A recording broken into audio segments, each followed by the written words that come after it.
It's the 21st of September 2022. So it's the time for us now to develop our mindfulness and increase our mindfulness.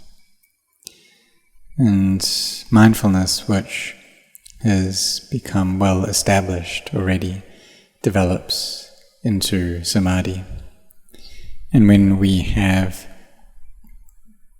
established our samadhi firmly, then this develops and enters into wisdom. Wisdom, which is already gained, gives us freedom, it's liberation, vimutti. And so there aren't any, in that state, there aren't any defilements residing in our hearts. Because these defilements, ignorance, craving, clinging, they've been residing in our hearts for a very long time already. They've occupied our hearts and seized that territory, and our minds are under their power. And their energy pulls our minds to spin and stay stuck in samsara, going between birth and death. So sometimes we get born as a human, sometimes we get born in a state lower than human, as an animal or a hungry ghost, an asura, a titan, or a hell being. And sometimes we go to heaven. So there are 6 levels of heaven. So within this realm of sensuality, then there's 11. And for those who have trained their minds, who have a lot of barami and enter into jhana, they can go to the Brahma worlds. So there's the Brahma worlds of form and the formless Brahma worlds. So in total 20 of those. So with the realms of sensuality and the formed Brahma and formless Brahma realms, there's 31 planes of existence in total.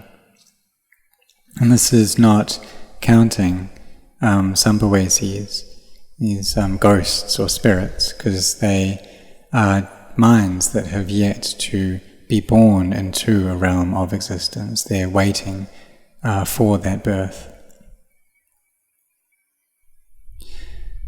So when the heart has ignorance, craving, and clinging, then that will take it to travel through these 32 realms of existence.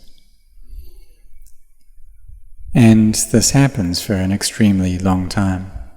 And we can't count how many lives our minds have been born into. And if they still have ignorance, craving, and clinging within them, then they'll get born again. And we're not able to count how many times that will happen.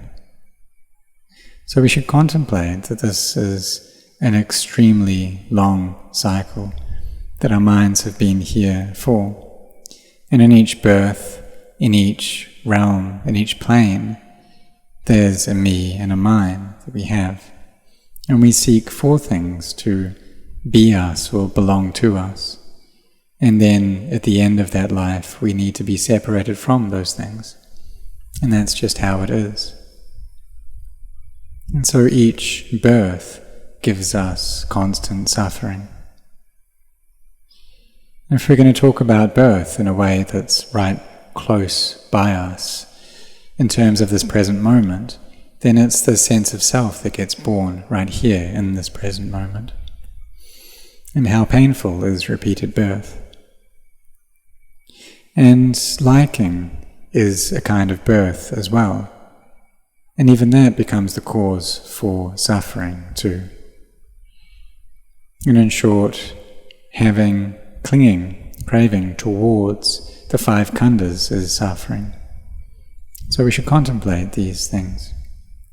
It's like how the monastics chant the Dhatu Pachavekana chant, that of reflecting upon the off-putting aspects of the requisites. So we contemplate these robes and our food and our lodgings and medicine, and how these are just natural elements that follow causes and conditions. And that those people who use them as well are of the same nature, which means this body. And this body too is something that is disgusting. It's something that changes. It can't endure. It needs to break apart. So therefore those people who want to be genuine monastics, they need to contemplate this. And we can use the ordination ceremony to become monastics through convention, these supposed monks. And so we keep the vinaya, we keep our sila, and we look after those rules and those precepts well. And our precept on the day of ordination gives us the 5 meditation objects of Kesa, Loma, Naka, Danta, Tacho. It's hair of the head, hair of the body, nails, teeth and skin. And these are things that we need to try and train in, contemplating them until we gain a clear understanding of them, of these meditation objects that he taught us. And these are the 5 things which cover over the internal organs of the body. Is there anything beautiful about those organs? So the thing that we're deluded in is this body. So we should contemplate this body well, using this chant, contemplating the off-putting aspects of the requisites and of this body, contemplating them as being composed of 4 elements, so that we can extract the delusion that we have towards them.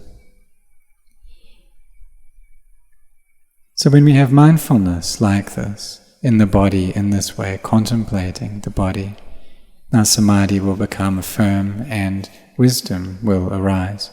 And we can see that it's merely a body. It's not a being, an individual, a me or a you. And we see the Dhamma clearly here. So whatever it is that our minds are attached to, that will be a cause for constant suffering for us.